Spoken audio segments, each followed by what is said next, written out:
Hello दोस्तों, पौराणिक कथा के अनुसार एक बार एक गरुड़ और एक मादा लोमड़ी नर्मदा नदी के किनारे एक हिमालय के जंगल में रहते थे।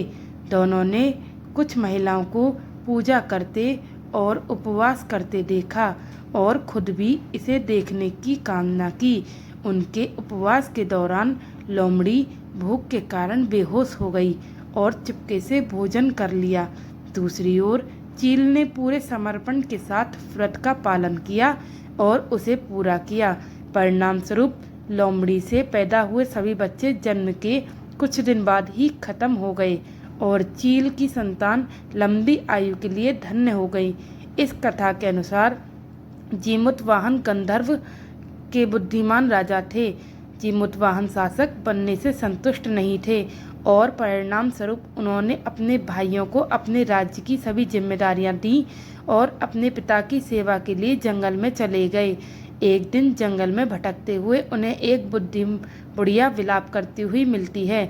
उन्होंने बुढ़िया से रोने का कारण पूछा।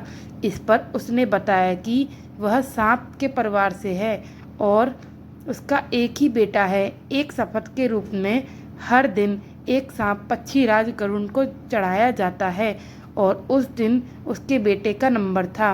उसकी समस्या सुनने के बाद जीमूतवाहन ने उन्हें आश्वासन दिया कि वह उनके बेटे को जीवित वापस लेकर आएंगे।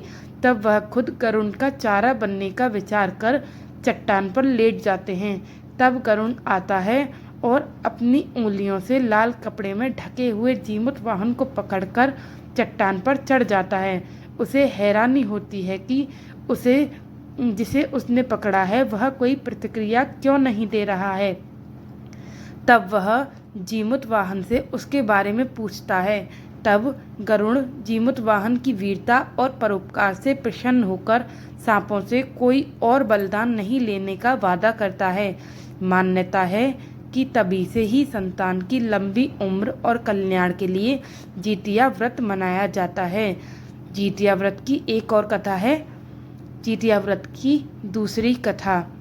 जितिया व्रत की कथा महाभारत काल की घटना से जुड़ी है। कथाओं के अनुसार महाभारत युद्ध में अपने पिता गुरु द्रोणाचार्य की मृत्यु का बदला लेने की भावना से अश्वत्थामा पांडवों के शिविर में घुस गया।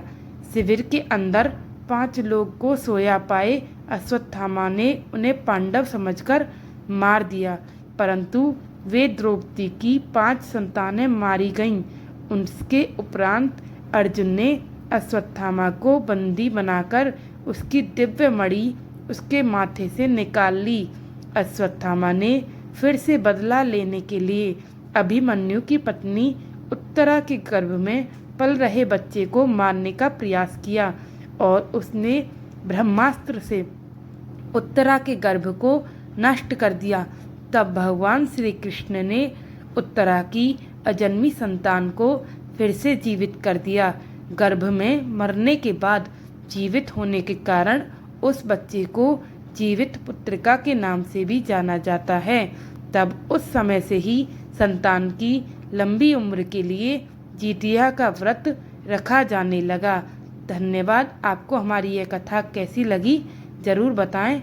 लाइक करें, शेयर करें, कमेंट करें, सब्सक्राइब करना बिल्कुल ना भूलें। धन्यवाद।